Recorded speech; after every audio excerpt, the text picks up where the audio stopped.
അടുക്കളയിലിരുന്ന് കരയുകയാ പെങ്ങള്. ഉമ്മാനെ കാണാതെ വന്നപ്പോ അനസ് എന്ന് പറയുന്ന ചെറിയ മകൻ വീടിന്റെ അകത്ത് കടന്നു ചെന്നു. എന്തു പറ്റിയുമ്മാ? മോനെ, ഇന്ന് നിനക്ക് കഴിക്കാനുള്ള ഭക്ഷണമേ ഉള്ളൂ, ആ പാവപ്പെട്ട മനുഷ്യന് കൊടുക്കാൻ ഭക്ഷണമില്ല. അല്ലാഹുവേ, 3 പേരും അടുക്കളയിലിരിക്കുകയാണ്. അപ്പോഴാണ് സ്വാലിഹത്തായ ഭാര്യ, പെണ്ണെ പഠിക്കണേ, ഉമ്മു സുലൈം എന്ന് പറയുന്ന സ്വാലിഹത്തായ ഭാര്യ പറയുകയാ, ഞാനൊരു വഴി പറഞ്ഞു തരാ, ഞാനൊരു വഴി പറഞ്ഞു തരാ. എന്താ വഴി എന്നറിയോ? ഈ ഭക്ഷണം ഒരു പാത്രത്തിലിടാ, എന്നിട്ട് നിങ്ങൾ 3 പേരും കൂടെ ഒരുമിച്ച് കഴിക്കാനിരിക്കണം. ഈ ഭക്ഷണത്തിന്റെ ചുറ്റുഭാഗത്ത് 3 പേരും കൂടെ ഒരുമിച്ച് കഴിക്കാനിരിക്കണം. ഭക്ഷണത്തിലേക്ക് കൈയിടുമ്പോ, മോനെ, ഉമ്മാട പൊന്നു മോനെ, അടുത്ത് കത്തിച്ചു വെച്ചിരുന്ന വിളക്കണക്കണം. എന്റെ മോൻ കൈകൊണ്ട് തട്ടിയിട്ട് വിളക്കണക്കണം. എന്നിട്ട് നിങ്ങൾ കഴിക്കരുത്, നിങ്ങൾ 2 പേരും കഴിക്കരുത്. കഴിക്കുന്നത് പോലെ അഭിനയിച്ചാ മതി. ആ പാവപ്പെട്ട മനുഷ്യൻ ഭക്ഷണം കഴിക്കട്ടെ. അങ്ങനെ ഭക്ഷണം എടുത്തു വെച്ചു. 3 പേരും കൂടെ കഴിക്കാനിരുന്നു. അനസ് റളിയല്ലാഹു തആല അൻഹു ചെറിയ മകനാ, വല്ലാത്ത വിശപ്പാ. ഭക്ഷണത്തിൽ നോക്കി, ഉമ്മച്ചിയുടെ മുഖത്ത് നോക്കി. ഉമ്മ പറഞ്ഞതനുസരിക്കണമല്ലോ. അനസ് റളിയല്ലാഹു തആല അൻഹു വിളക്ക് തട്ടി അണച്ചു. ഇരുട്ടത്ത് വാരി കഴിച്ചില്ല. ഉമ്മ പറഞ്ഞതുപോലെ പട്ടിണിയിരുന്നു. ആ മനുഷ്യനൊന്നും അറിയാതെ ഭക്ഷണം കഴിച്ചു. അൽഹംദുലില്ലാഹ്. എന്നാ മനുഷ്യൻ അല്ലാഹനെ സ്തുതിച്ചിട്ട് ദുആ ചെയ്തു ഇറങ്ങിപ്പോയി. അന്ന് രാത്രി അവര് 3 പേരും പട്ടിണി കിടന്നു. ഉറക്കം വരുന്നില്ല. അനസ് റളിയല്ലാഹു തആല ഉപ്പാനെ കെട്ടിപ്പിടിച്ച് കിടന്നു. അങ്ങനെ പടച്ചവനെ, അവര് 3 പേരും പട്ടിണി കിടന്നു ഉറങ്ങി. സുബഹിയുടെ ബാങ്ക് വിളിച്ചു. അബൂ തൽഹ റളിയല്ലാഹു തആല അൻഹു ചാടി എഴുന്നേറ്റിട്ട് പറഞ്ഞു, ഉമ്മു സുലൈം എഴുന്നേക്ക്, മകനെ വിളി നിസ്കരിക്കാൻ പോണം. അങ്ങനെ തൻ്റെ പൊന്നുമോനെയും വിളിച്ചുകൊണ്ട് അബൂ തൽഹ റളിയല്ലാഹു തആല അൻഹു സുബഹി നിസ്കരിക്കാൻ പള്ളിയിൽ പോയി. നിസ്കാരം കഴിഞ്ഞപ്പോ അല്ലാഹുവിന്റെ റസൂല് ചോദിക്കുന്നു, ഐന അബൂ തൽഹ, ഐന അബൂ തൽഹ? ലബ്ബൈക യാ റസൂലല്ലാഹ്,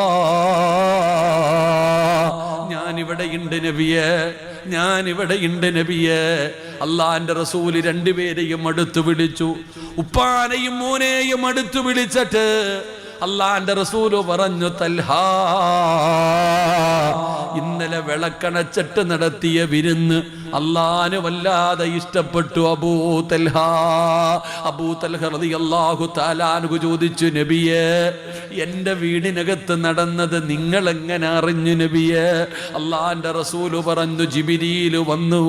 അല്ലാഹുവിന്റെ റസൂല് പറയുകയാ, 7 ആകാശം കടന്ന് ജിബ്രീൽ വന്നു. ഖുർആനിൽ ആയത്തിറങ്ങി നിന്റെ വീടിനെ കുറിച്ച്.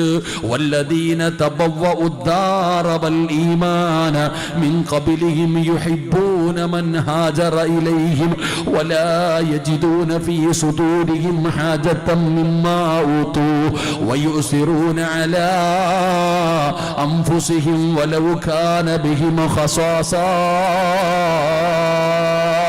അല്ലാഹുവിന്റെ ഖുർആനിൽ ഒരേ ഒരു വീടിനെ കുറിച്ച് പറഞ്ഞിട്ടുള്ളൂ. അത് അബൂ തൽഹയുടെ വീടാണ്, അത് അബൂ തൽഹയുടെ വീടാണ്. അല്ലാഹുവിന്റെ റസൂല് പറഞ്ഞു, തൽഹ, നീയും നിന്റെ ഭാര്യയും മകനും കൂടെ സദക്ക കൊടുത്തിട്ട് കിടന്നുറങ്ങുന്നത് കാണാ. ആകാശത്ത് നിന്നും മലക്കുകൾ ഇറങ്ങി വന്നു. അബൂ തൽഹ, അതുകൊണ്ട് ഈ സദസ്സിലിരിക്കുന്നവരോട് പറയുകയാ, പെങ്ങളെ, ഒരു നല്ല കാര്യത്തിന് വേണ്ടിയാ മോളെ. ഒരുപാട് രോഗികൾക്ക് ഉപകാരമാ, ഒരുപാട് പാവപ്പെട്ട കുടുംബങ്ങൾക്കൊരത്താടിയാ. അതുകൊണ്ട് പെങ്ങളെ, കൊടുക്കാൻ കഴിയുമോ? സഹോദരാ, നിന്നെ കൊണ്ട് കഴിയുന്നത് ചെറുതാകട്ടെ വലുതാകട്ടെ ഒരു സദക്ക കൊടുക്കാൻ നിന്നെ കൊണ്ട് കഴിയുമോ? ഇന്ന് വരും ചെറുപ്പക്കാരാ, ഉമ്മമാരെ, സ്വർണമിടാത്ത ഒരു പെണ്ണ് പോലുമില്ലല്ലോ. ശരീരത്തിൽ സ്വർണമിടാത്ത ആരുമില്ല. ഉമ്മ, അല്ലാഹുവിനോട് പറയണം, പടച്ചവനെ ക്യാൻസർ എന്ന് പറയുന്ന മാറാ രോഗമുണ്ടല്ലോ, എന്ന് പറയുന്ന രോഗമുണ്ടല്ലോ, ലക്ഷങ്ങൾ ചെലവഴിച്ചാലും രക്ഷപ്പെടാത്ത ഒരുപാട് രോഗങ്ങളുണ്ടല്ലോ. അല്ലാഹുവേ എന്നെ അറുത്തു മുറിക്കല്ലേ അല്ലാ, എനിക്ക് സമാധാനമുള്ള ജീവിതം തരണേ അല്ലാ, നല്ല മരണം തരണേ അല്ലാ. എന്റെ പ്രിയപ്പെട്ടവരോട് പറയുകയാ, ദുആ ചെയ്യാ പോവുകയാണ്. ഒരു സദഖ തരുമോ? നല്ല കാര്യത്തിന് വേണ്ടിയാ, പാപങ്ങൾക്ക് അത്താണിയാകുന്ന ഒരു പ്രസ്ഥാനത്തിന് വേണ്ടിയാണ്. അല്ലാഹുവേ സദഖയ്ക്ക് വല്ലാത്ത പ്രതിഫലമാ സഹോദരാ. കൂട്ടി വെച്ചിട്ട് കാര്യമില്ല. എപ്പോഴെവിടെ വെച്ചാണ് മരണം വരുന്നതെന്നറിയില്ല. നിന്ന നിപ്പിന് വീണ് മരിച്ചു പോവുകയാണ്. പടച്ചവനെ, വാൽപ്പാറ എന്ന് പറയുന്ന സ്ഥലത്ത് വാതിന് പോകുമ്പോ എപ്പോഴും ഞങ്ങളെ കൊണ്ടുപോകുന്ന ഉമർ എന്ന് പറഞ്ഞ ഒരു ചെറുപ്പക്കാരനുണ്ടായിരുന്നു. പടച്ചവനെ, ഇന്നലെ രാത്രിയാണ്, ഇന്ന് നേരം വെളുത്തപ്പോഴാണ് ഫോട്ടോ സഹിതം വാട്സപ്പിൽ മെസ്സേജ് വരുന്നത്. ഉസ്താദെ അറ്റാക്ക് വന്നിട്ട് മരണപ്പെട്ടു പോയി. അല്ലാഹുവേ, ഉമറിന്റെ മയ്യത്ത് ഖബറിൽ ഇറക്കി വെച്ചു. റബ്ബേ, ഖബറ് വിശാലമാക്കണേ അല്ലാ, ആ മണ്ണറ മണിയറയാക്കടേ അല്ലാ. 10 വയസ്സുള്ള ഉമർ എന്ന് പറയുന്ന സഹോദരൻ ഇന്ന് ഖബറിനകത്താ. സഹോദരാ, ഇന്ന് നേരം വെളുത്തപ്പോ നിങ്ങൾ വാർത്ത കണ്ടവരല്ലേ? പടച്ചവനെ, ആലപ്പുഴയില് പടച്ചവനെ മെഡിക്കൽ കോളേജിൽ ഡോക്ടറിന് പഠിക്കുന്ന 5 ചെറുപ്പക്കാരാണ് ഒറ്റ നിമിഷം കൊണ്ട് പോയത്. അല്ലാഹുവേ, നിമിഷ നേരം കൊണ്ടെല്ലാം അവസാനിച്ചില്ലേ? എന്തെല്ലാം പ്രതീക്ഷകളായിരുന്നു, എന്തെങ്കിലും സ്വപ്നമായിരുന്നു, ഓരോ കുടുംബങ്ങളുടെ അത്താടിയായിരുന്നു. അപകടങ്ങൾ വല്ലാത്തതാണ്. സൂക്ഷിക്കണേ ചെറുപ്പക്കാരാ. ബൈക്ക് കിട്ടുമ്പോ, വണ്ടി കാണുമ്പോ മക്കളെ നിങ്ങൾക്ക് വല്ലാത്ത ഉത്സാഹമാണ്, സ്പീഡിൽ ഓടിക്കുന്നത് വല്ലാത്ത സന്തോഷമാണ്. പക്ഷേ നിങ്ങളുടെ ഉമ്മയെക്കുറിച്ച് ഓർക്കണേ. നിങ്ങൾക്ക് വേണ്ടി ജീവിക്കുന്നവളാ ഉമ്മ, നിങ്ങൾക്ക് വേണ്ടി ജീവിക്കുന്ന ആളാണ് വാപ്പ. നിങ്ങൾക്ക് പെട്ടെന്ന് നിസാരമാണ്, പക്ഷേ അതിന്റെ വേദന അവർക്കേ അറിയൂ. മക്കള് നഷ്ടപ്പെട്ടു പോകുമ്പോ അതിന്റെ വേദന എന്താണ്? മരിക്കുന്ന കാലം വരെ കൊണ്ട് നടക്കണമടോ, മരിക്കുന്ന കാലം വരെ കൊണ്ട് നടക്കണമടോ. അല്ലാഹുവേ, ആ മക്കളുടെ കുടുംബത്തിന് നീ സമാധാനം കൊടുക്കണേ അല്ലാ. ഇപ്പൊ അങ്ങനെ വല്ല ഉണ്ടോ? ഇല്ലടോ.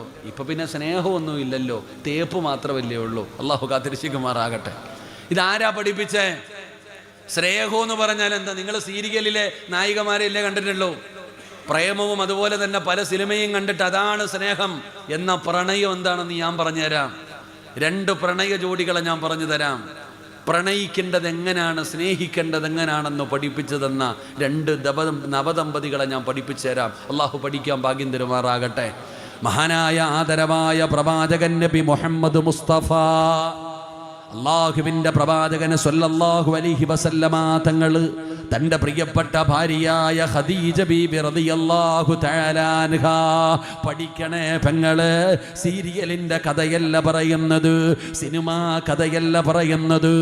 അല്ലാഹുവിന്റെ പ്രവാചകന്റെ പ്രിയപ്പെട്ട ഭാര്യയായ ഖദീജ, 40 വയസ്സായി ഖദീജയ്ക്ക്.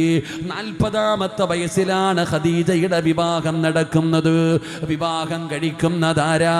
25 വയസ്സുകാരനായ മുഹമ്മദ് നബി സല്ലല്ലാഹു അലൈഹി വസല്ലം. അല്ലാഹുവിന്റെ പ്രവാചകൻ 25 വയസ്സ്, ഖദീജ ബീവിക്ക് 40 വയസ്സ്. 25 വയസ്സുകാരനായ മുഹമ്മദ് എന്ന് പറയുന്ന ചെറുപ്പക്കാരൻ ഖദീജ എന്ന് പറയുന്ന 40 വയസ്സുള്ള സമ്പന്നയായ പെണ്ണിനെ വിവാഹം കഴിക്കുകയാ. റബ്ബേ, 2 പേരും കൂടെ 25 വർഷം ജീവിച്ചു പെങ്ങളെ. അവരുടെ ജീവിതം 25 വർഷമാണ്, 25 കൊല്ലമാണ് അവര് ജീവിച്ചത്. പെണ്ണേ, 65 വയസ്സായി ഖദീജയ്ക്ക്.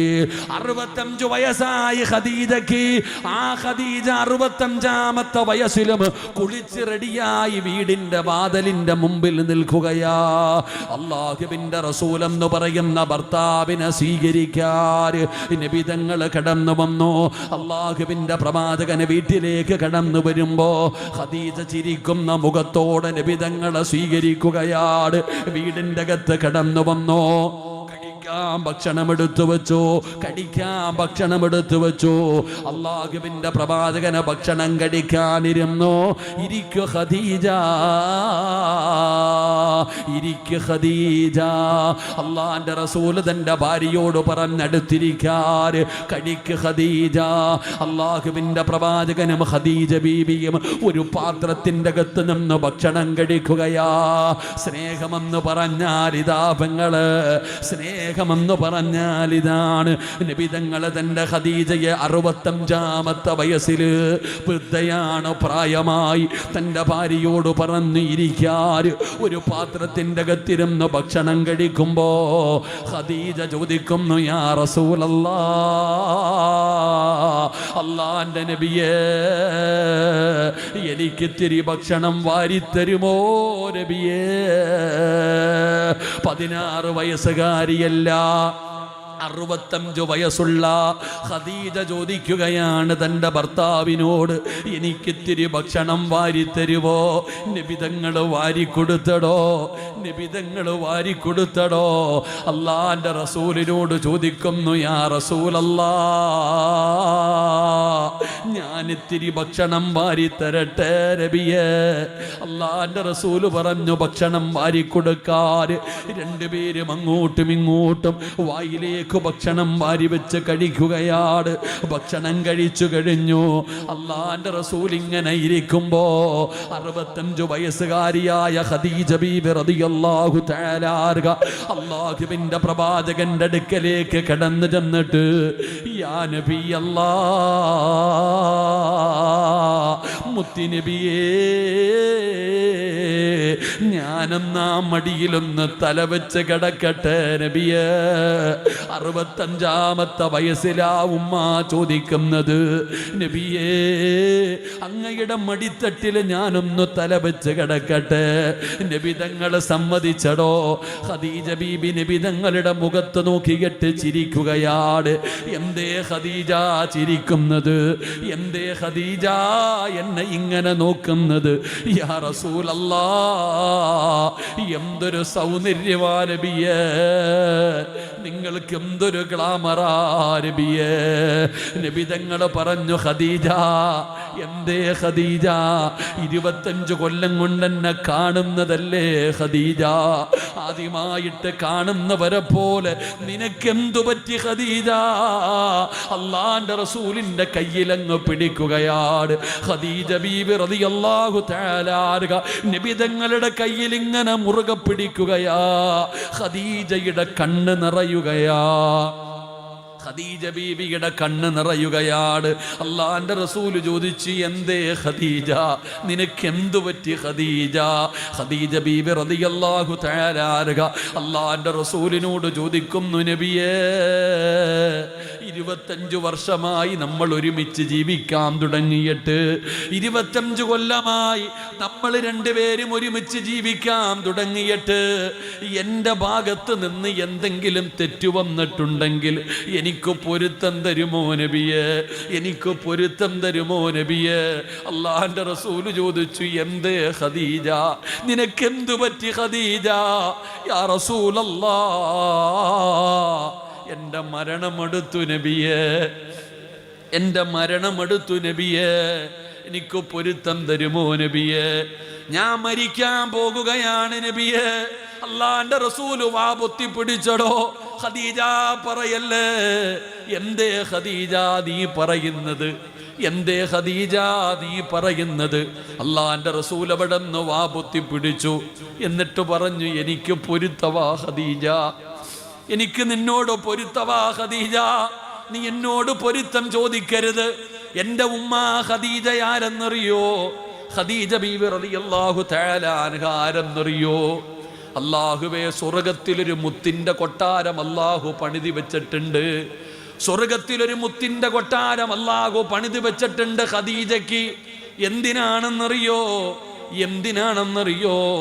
25 കൊല്ലം അള്ളാന്റെ റസൂലിന്റെ കൂടെ ജീവിച്ചിട്ട്, നബിതങ്ങളെക്കാൾ 15 വയസ്സ് കൂടുതൽ, നബിയെക്കാൾ 15 വയസ്സ് കൂടുതൽ, 25 കൊല്ലം നബിതങ്ങളുടെ കൂടെ ജീവിച്ചിട്ട് ഒരിക്കപ്പോലും ഖദീജ ശബ്ദമുയർത്തിയിട്ടില്ല.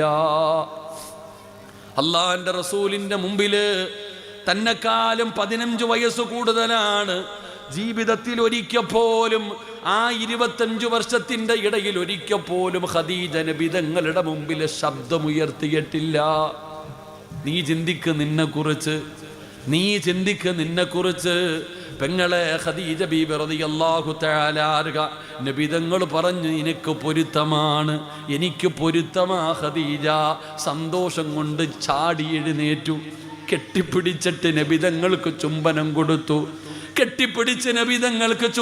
കൊടുത്തു. എന്നിട്ട് ചെവിയോട് ചുണ്ട് ചേർത്ത് വച്ചിട്ട് ചോദിച്ചു, നബിയേ, എനിക്കൊരു 3 ആഗ്രഹമുണ്ട് നബിയേ, എനിക്കൊരു 3 ആഗ്രഹമുണ്ട്, സാധിപ്പിച്ചു തരുമോ യാ റസൂലല്ലാഹ്? എന്തേ ഖദീജ?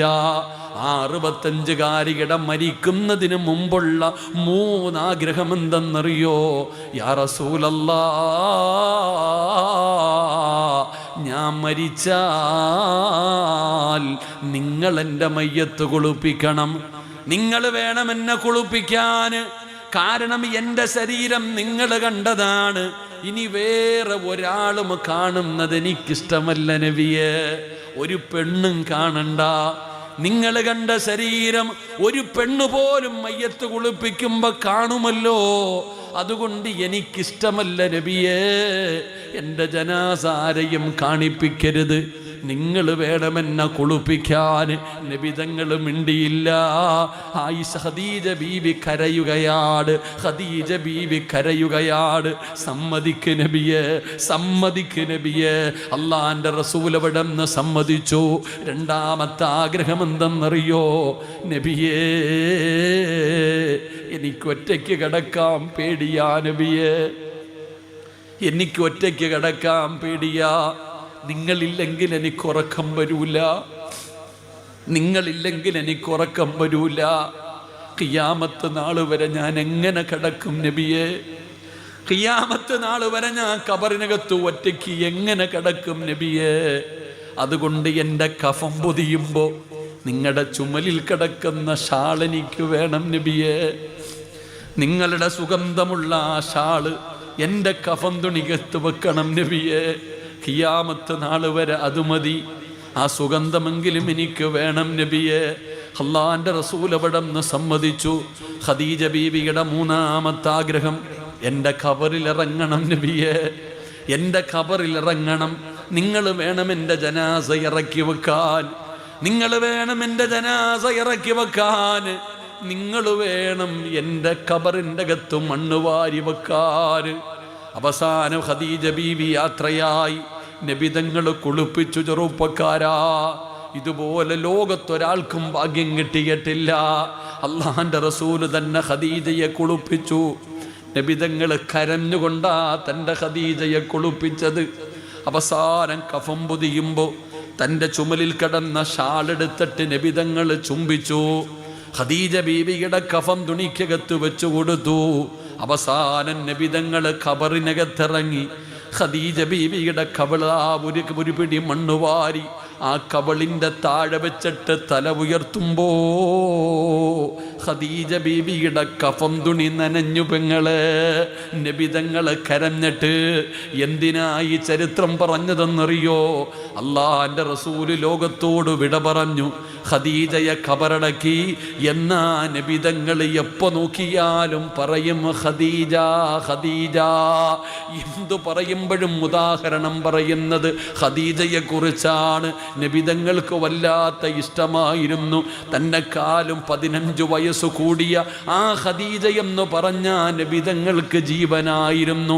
മരിക്കുന്ന കാലം വരെ മറന്നില്ല. ആരെങ്കിലും ഒരു നല്ല ഭക്ഷണം കൊണ്ടുവന്നു കൊടുത്താൽ നബിതങ്ങൾ ഖദീജയുടെ ഫ്രണ്ടിന് കൊടുത്തു വിടുമായിരുന്നു. അത്രത്തോളം സ്നേഹമാണ്. മറ്റുള്ള ഭാര്യമാരോട് പറയും, നിന്നെ പോലെയല്ല ഖദീജ, എൻ്റെ ഖദീജ അങ്ങനെ ചെയ്യുമായിരുന്നു, ഇങ്ങനെ ചെയ്യുമായിരുന്നു. ഭാര്യമാർക്കത് സഹിക്കാൻ പറ്റുന്ന കാര്യമല്ല. ഒരിക്കൽ നബി തങ്ങൾ അങ്ങനെ പറഞ്ഞപ്പോ ആയിഷ ബീബി റളിയല്ലാഹു തആല അൻഹ ദേഷ്യം വന്നിട്ട് പറഞ്ഞു, ഈ കിളവിയോട് മാത്രം ഇത്ര സ്നേഹമെന്ത്? വേറെ ഭാര്യമാരൊന്നുമില്ലേ? വേറെ ഭാര്യമാരൊന്നുമില്ലേ?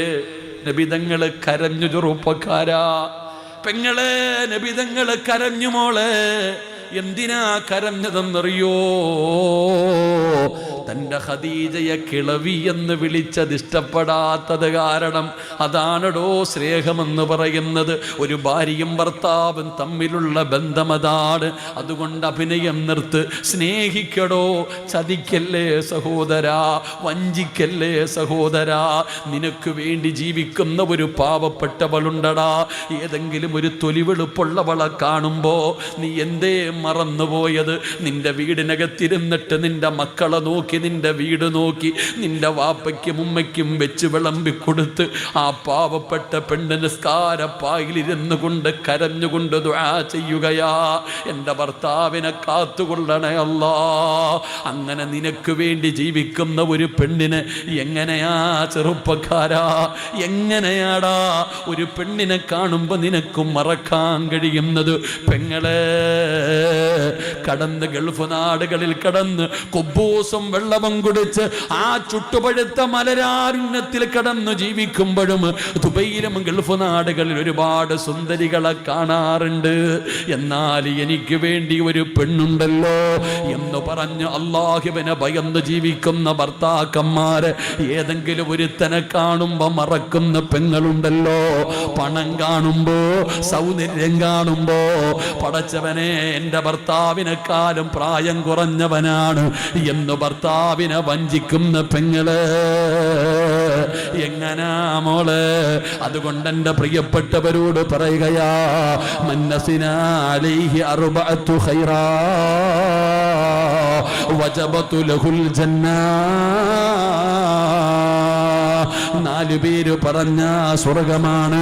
1 ചങ്ങാതിയാണ്, 1 കൂട്ടുകാരനാണ്, 2 നിന്റെ കൂടെ കിടക്കുന്ന നിന്റെ ഭാര്യ, നിന്റെ കൂടെ കിടക്കുന്ന നിന്റെ ഭർത്താവ്. നീ നല്ലവനാണെന്ന് പറഞ്ഞ, നീ നല്ലവനാണെന്ന് പറഞ്ഞ വജബതു ലഹുൽ ജന്നാ. അല്ലാഹുവേ, നീ ഞങ്ങൾക്ക് സ്വർഗം നൽകണേ അല്ലാ. പടച്ചവരെ, മരിക്കുന്ന സമയം പൊരുത്തത്തോടുകൂടി മരിക്കാൻ നീ ഭാഗ്യം തരണേ അല്ലാ. ഞങ്ങളുടെ മനസ്സുകൾ അടുപ്പിക്കണേ അല്ലാ. ഞങ്ങളുടെ കുടുംബ ജീവിതത്തിൽ നീ ബറക്കത്ത് നൽകണേ അല്ലാ. അല്ലാഹു നമ്മുടെ ജീവിതത്തിൽ ബറക്കത്ത് ചെയ്യുമാറാകട്ടെ. സംഘാടകർ ബക്കറ്റുമായിട്ട് നിങ്ങളുടെ മുമ്പിലേക്ക് കടന്നു വരികയാണ്. എല്ലാവരും അവരവരെ കൊണ്ട് കഴിയുന്നത്.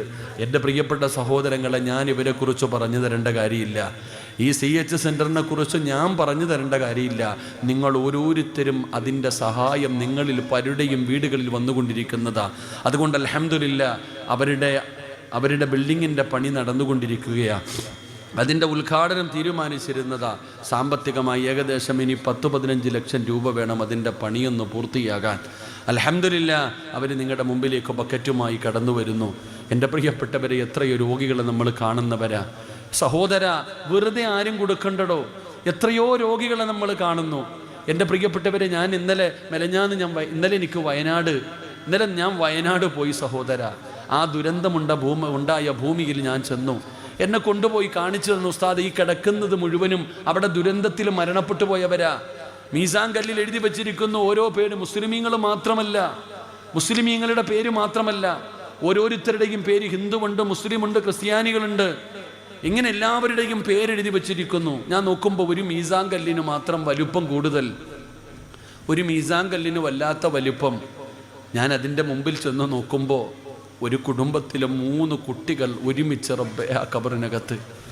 ഒരു കുടുംബത്തിലെ 3 കൂടപ്പിറപ്പുകൾ. ആ 3 പിഞ്ചു മക്കളുടെയും ഫോട്ടോ വെച്ചിട്ടുണ്ട്.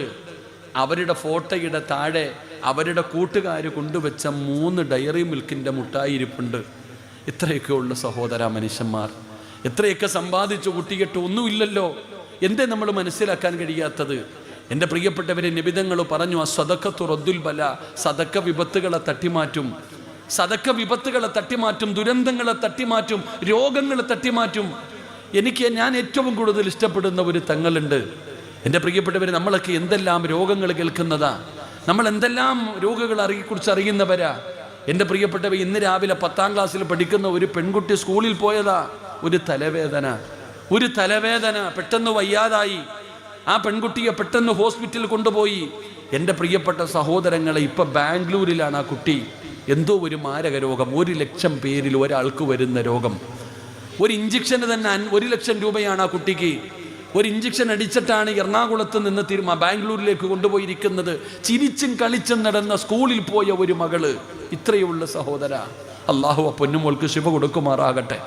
അള്ളാഹുവെ, ഈ ലോകത്ത് നീ ആരെ എല്ലാം ഇഷ്ടപ്പെടുന്നോ അവരുടെ ബറക്കത്ത് കൊണ്ട് ആ പൊന്നുമോളെ നീ രക്ഷപ്പെടുത്തണേ അല്ലാ. നീ കരുണ കാണിക്കണേ അല്ലാ. നിന്റെ വിശുദ്ധ ഖുർആനിൻ്റെ ബറക്കത്ത് കൊണ്ട് നീ രക്ഷപ്പെടുത്തണേ അല്ലാ. ഇത്രയുള്ള സഹോദര, ഏത് സന്തോഷവും കെടുത്തിക്കളയും. അതുകൊണ്ട് മനസ്സറിഞ്ഞിട്ടൊരു സദക്ക കൊടുക്ക്. അള്ളാഹു കബൂലാക്കുമാറാകട്ടെ. നിങ്ങളുടെ മുമ്പിലേക്ക് വരുമ്പോൾ നിങ്ങൾ അള്ളാഹിനോട് പറയണം, പടച്ചവനെ, മരിക്കുവോളം ആരുടെ മുമ്പിലും കൈനീട്ടേണ്ട അവസ്ഥ വരുത്തരുത്. മരിക്കുവോളം ആരുടെ മുമ്പിലും കൈനീട്ടി യാചിക്കേണ്ട അവസ്ഥ എനിക്കും എൻ്റെ കുടുംബത്തിനോ വരുത്തരുത് എന്ന ഒരു നല്ല നിയ്യത്തോടെ ഇൻഷാ അല്ലാഹ് നിങ്ങളെ കൊണ്ട് കഴിയുന്നത് കൊടുക്ക്. അള്ളാഹു കബൂലാക്കുമാറാകട്ടെ. സ്വല്ലല്ലാഹു അലാ മുഹമ്മദ് സ്വല്ലല്ലാഹു അലൈഹി വസല്ലം. സ്വല്ലല്ലാഹു അലാ മുഹമ്മദ്. اللهم صل على محمد يا ربي صل عليه وسلم. അല്ലാഹു സ്വീകരിക്കുമാറാകട്ടെ. ഇൻഷാ അല്ലാഹ് ദുആ ചെയ്തൂടെ? എനിക്ക് ഒരെണ്ണം കൂടെ പറയണമെന്ന് ആഗ്രഹമുണ്ട്, പക്ഷെ സമയമില്ലാത്തതുകൊണ്ട് ഇൻഷാ അല്ലാഹ് അൽഹംദുലില്ലാഹ് ദുആ ചെയ്യല്ലോ. ഇരുന്നോട്ടെ. പറയണോ നിർത്തണോ? നിങ്ങൾ ഇരിക്കെങ്കിൽ ഞാൻ പറയില്ലെങ്കിൽ നിർത്തും. എന്താ വേണ്ടേ? നിർത്തട്ടെ? ഒരു കുറച്ചു നേരം കൂടി ഇരിക്കുമെന്ന് നിയ്യത്ത് ചെയ്യുന്നവരെയൊക്കെ ഒന്ന് കൈവക്കിക്കേ. ഇൻഷാ അല്ലാഹ്.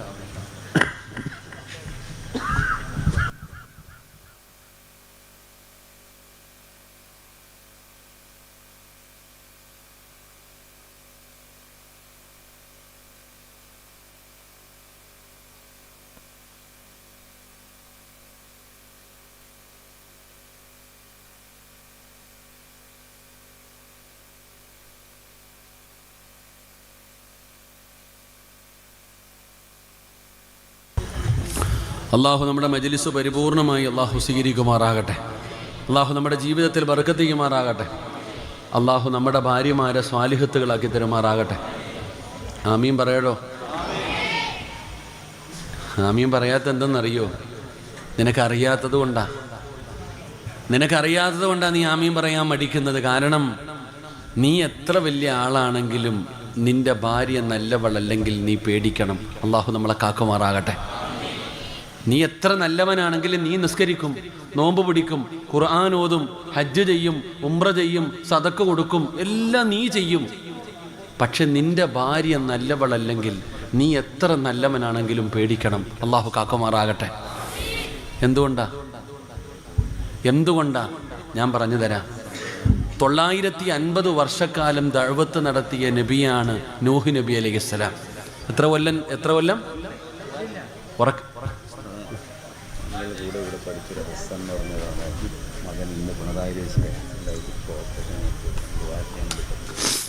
ഒരു കുട്ടി സർജറിക്ക് വേണ്ടി ആക്സിഡന്റ് പറ്റി ഹോസ്പിറ്റലിൽ, അള്ളാഹു ശിഫ കൊടുക്കുമാറാകട്ടെ. ഇങ്ങോട്ട് നോക്കിക്കേ, 950 കൊല്ലം ദഅവത്ത് നടത്തിയ നബി ആര്?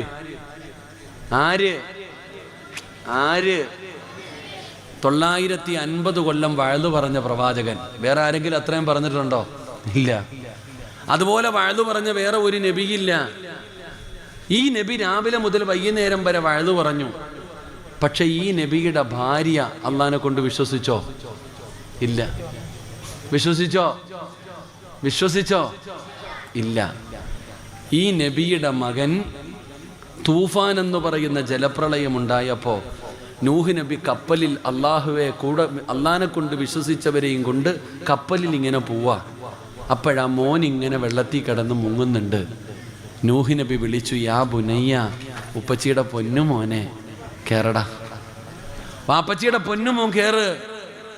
ഇന്ന് ഉപ്പ പറയണ കേക്കും മോനെ, അല്ലാടാ അതാവാടാ, എടാ മരിച്ചു പോകൂടാ, രക്ഷപ്പെടത്തില്ലടാ. ഉപ്പ പറയണത് കേക്ക്, വാപ്പാടെ കൂടെ കപ്പലിൽ കയറ്. മോൻ പറഞ്ഞത്, വാപ്പാടെ പണി നോക്കിക്കോ, ഞാൻ ആ മലമുകളിൽ കയറി രക്ഷപ്പെടും. മരിച്ചു പോയടോ, അള്ളാഹു ഈമാൻ തരുമാറാകട്ടെ. തൻ്റെ കണ്ണിൻ്റെ മുമ്പിൽ കിടന്നിട്ട് മുങ്ങി മരിച്ചു. ആരുടെ മകൻ? ഒരു പ്രവാചകൻ. ലൂത്ത് നബി അലൈഹിസ്സലാം, അതും പ്രവാചകനാ. ആ ലൂത്ത് നബിയുടെ ഭാര്യ അള്ളാഹിനെ കൊണ്ട് വിശ്വസിച്ചോ? ഇല്ല. മക്കളും പോയി. അള്ളാഹു കാത്തിരക്ഷിക്കുമാറാകട്ടെ. ഇതാ ഞാൻ പറഞ്ഞേ, നീ എത്ര വലിയ ആളാണെന്ന് പറഞ്ഞിട്ടും കാര്യമില്ല. നീ രാവിലെ ജോലിക്ക് പോകുമ്പോൾ നിന്റെ മക്കൾ ആരുടെ കയ്യിലേൽപ്പിച്ചിട്ടാ പോന്നേ? ആരെ കയ്യിലേൽപ്പിച്ചിട്ടാ പോണേ? പറ കാക്കാമാർ, ആരെ കയ്യിലേൽപ്പിച്ചിട്ട്? നിന്റെ ഭാര്യയുടെ കയ്യിൽ. ഓള് നല്ലവളല്ലെങ്കിൽ എന്ത് ചെയ്യും? മൊബൈൽ എടുത്ത് മകളുടെ കയ്യിൽ കൊടുത്തിട്ട് പറയും, നീ റീല് പിടിക്ക്, ഞാൻ ഡാൻസ് ചെയ്യാം. ഉമ്മ മോളുടെ കൈ കൊടുത്തിട്ട് പറയും പിടിച്ചോളാൻ. എന്നിട്ട് ഉമ്മ അങ്ങോട്ട്, ഇപ്പൊ പാട്ടാണല്ലോ മൊത്തം, ഇല്ലേ? ഇപ്പൊ റീലാണല്ലോ. അങ്ങനെ ആദ്യം ഉമ്മയുടെ ഡാൻസ് മോള് പിടിക്കും. കൊള്ളാം ഉമ്മ, സൂപ്പർ, ഇനി ഞാൻ ചെയ്യാം, ഉമ്മ പിടിക്ക്. അള്ളാഹു കാത്തിരക്ഷിക്കുമാറാകട്ടെ. ഇതാ അവസ്ഥ. അള്ളാഹു കാത്തിരക്ഷിക്കുമാറാകട്ടെ. ഇനി പറ, അള്ളാഹു നമ്മുടെ ഭാര്യമാരെ നന്നാക്കി തരുമാറാകട്ടെ. അള്ളാഹു നമ്മുടെ ഭാര്യമാരെ നന്നാക്കി തരുമാറാകട്ടെ. നമ്മുടെ ഭാര്യമാർ, അപ്പോൾ നിങ്ങൾ പറയും, സിറാജ് ഉസ്താദെ ഓള് എങ്ങനെയല്ലേ, ആകെ പ്രശ്നം ഉസ്താദെ. ഇവിടെ നിങ്ങളുടെ ഭാര്യ നന്നാകണോ? നിങ്ങളുടെ ഭാര്യ നന്നാകണോ? നിങ്ങളുടെ മക്കൾ നന്നാകണോ? നിങ്ങൾക്കൊരു നല്ല ജീവിതം വേണോ? ഞാനൊരു വഴി പറഞ്ഞു തരാം. അള്ളാഹു ചെയ്യാൻ ഭാഗ്യം തരുമാറാകട്ടെ. സന്തോഷമുള്ള ജീവിതം വേണോ? എത്ര മോശമായ സ്വഭാവമുള്ള ഭാര്യയാണെങ്കിലും ഞാൻ നന്നാക്കി തരാം. താത്താമാരെ, നിങ്ങളുടെ ഭർത്താക്കന്മാര് എന്താ പറയുക? ഇവിടെ ഭർത്താവിന് എന്താ പറയുക? ഭർത്താവെന്നാ വിളിക്കുക? ആ, ചീത്ത വിളിക്കാതിരുന്നാൽ മതിയില്ലേ? ആപ്പിളയെന്നോ എന്ത് വേണേലും വിളി. അല്ലോ, ഞാൻ എന്തും പറയുന്നില്ല അവിടെ. എന്താ ഇപ്പം നിങ്ങളൊക്കെ വിളിക്കുക ഭർത്താവിനെ? പേര് വിളിക്കുവോ?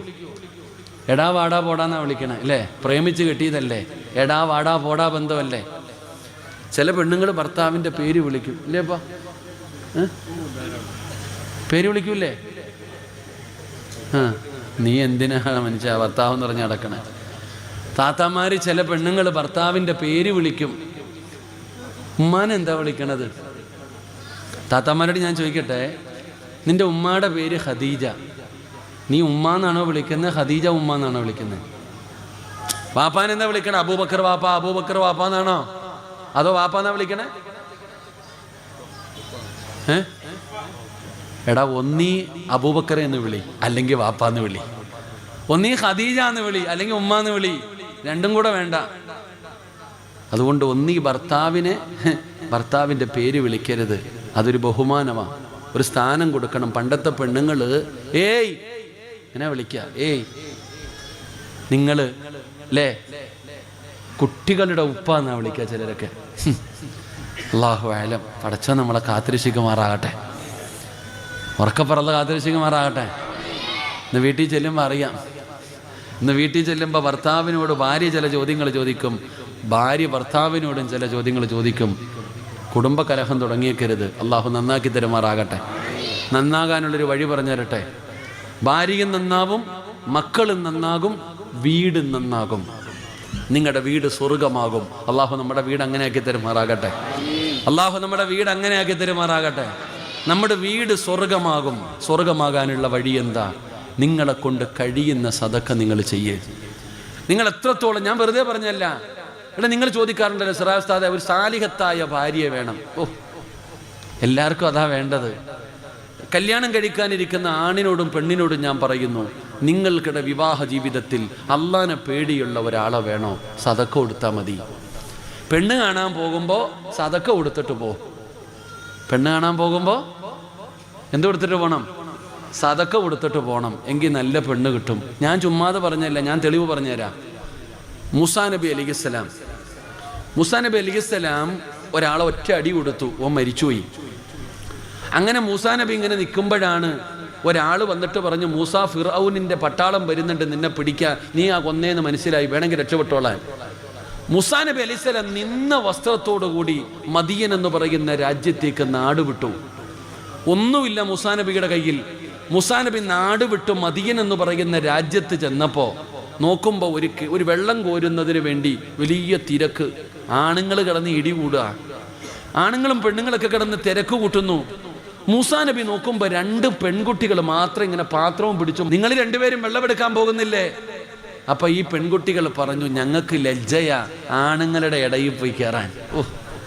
ആ ആണുങ്ങളുടെ ഇടയിൽ പോയി ഇടിച്ചു കയറി വെള്ളം കോരാൻ ഞങ്ങൾക്ക് നാണവാ, ലജ്ജയുണ്ട് ഞങ്ങൾക്ക്, അതുകൊണ്ടാണ് ഞങ്ങൾ മാറി നിൽക്കണേ. അപ്പൊ മൂസാ നബി ചോദിച്ചു, നിങ്ങളുടെ വീട്ടിൽ ആണുങ്ങൾ ആരുമില്ലേ? ഇതാ വല്ലാത്ത ആരോഗ്യ. മൂസാ നബി പോയിട്ട് ഈ 2 പെൺകുട്ടികളുടെ കയ്യിൽ വെള്ളം കോരിക്കൊണ്ട് വന്ന് കൊടുത്തു. അവര് പോയി. മൂസാ നബി അലൈഹിസ്സലാം ഒരു മരത്തിന്റെ ചുവട്ടിൽ കയറിയിട്ട് അള്ളാഹിനോട് പറഞ്ഞു, പടച്ചവനെ ഒരൊറ്റ മനുഷ്യനെ എനിക്കറിയില്ല, നാട് വിട്ടു വന്നിരിക്കുക അല്ലാ, നീ എന്നെ സഹായിക്കണം. ഇരുന്നുറങ്ങി മൂസാ നബി. കുറച്ച് കഴിഞ്ഞപ്പോൾ ഈ പെൺകുട്ടികൾ വന്നിട്ട് വിളിക്കുന്നു, ചെറുപ്പക്കാരാ, ഞങ്ങളുടെ വാപ്പച്ചി വിളിക്കുന്നു നിങ്ങളെ, ഞങ്ങളെ സഹായിച്ചതിന് പ്രതിഫലം തരാൻ, ഞങ്ങൾക്ക് വെള്ളം കോരി തന്നതിന് പ്രതിഫലം തരാൻ ഞങ്ങളുടെ വാപ്പ വിളിക്കുന്നു. നൂഹ് നബിയെ വിളിച്ചു ഇറങ്ങി വരാൻ മൂസാ നബി വിളിച്ചു. മൂസാ നബി ഇറങ്ങി വന്നപ്പോൾ ഈ പെൺകുട്ടികൾ പറഞ്ഞു, നിങ്ങൾ മുമ്പിൽ നടക്ക്, ഞങ്ങൾ പുറകിൽ നിന്ന് വഴി പറഞ്ഞു തരാം. അള്ളാഹു ഈമാൻ തരുമാറാകട്ടെ. എങ്ങനെ പറഞ്ഞേ? വഴി കാണിക്കുന്നവൻ എങ്ങനെ സാധാരണ കാണിക്കുന്നത്? മുന്നിലല്ലേ പോകാറ്. പക്ഷെ ഈ പെൺകുട്ടികൾ എന്ത് പറഞ്ഞു? ഞങ്ങൾ പുറകിൽ നിന്ന് വഴി പറഞ്ഞു തരാൻ, നിങ്ങൾ മുമ്പിൽ നടക്ക്. അതിനകത്തുണ്ട് പഠിക്കാൻ ചിലതൊക്കെ. അങ്ങനെ നടന്ന് ആ വീടിന്റെ മുറ്റത്ത് ചെന്നു. ആരുടെ വീടാണ്? മഹാനായ ശുഐബ് നബി അലൈഹിസ്സലാം. ശുഐബ് നബിയുടെ മക്കളായി ഇവർ രണ്ടുപേരും. ശുഐബ് നബിയോട് മൂസാ നബി നടന്ന സംഭവമൊക്കെ പറഞ്ഞു. അപ്പൊ ജോലിയില്ല, കല്യാണം കഴിച്ചിട്ടില്ല, ബന്ധുക്കളില്ല, ഒന്നുമില്ല. അപ്പൊ ശുഐബ് നബി പറഞ്ഞു, എൻ്റെ മൂത്ത മകളെ ഞാൻ നിനക്ക് വിവാഹം കഴിച്ചു തരാം. തൻ്റെ മൂത്ത മകളെ വിവാഹം കഴിച്ചു കൊടുത്തു. 9-10 വർഷം എൻ്റെ ആട് മേയ്ക്കണം, ജോലിയും കൊടുത്തു. അള്ളാഹു ഈമാൻ തരുമാറാകട്ടെ. എന്ത് ചെയ്തപ്പോ? ഒരു സ്വാലിഹത്തായ ഭാര്യയും കിട്ടി. എന്ത് ചെയ്തപ്പോ? ഇത്തിരി വെള്ളം കോരി കൊടുത്തപ്പോ. അള്ളാഹു നമുക്ക് ഈമാൻ തരുമാറാകട്ടെ. ഇത് ഞാൻ പറഞ്ഞതല്ല, ഖുർആനിൽ അല്ലാഹ് പറഞ്ഞ ചരിത്രമാണ്. ഒരിത്തിരി വെള്ളം കോരി കൊടുത്തപ്പോൾ ഇത്ര പ്രതിഫലം കിട്ടിയെങ്കിൽ ഇവരൊക്കെ ചെയ്യുന്നതിനുള്ള പ്രതിഫലം എന്തായിരിക്കും?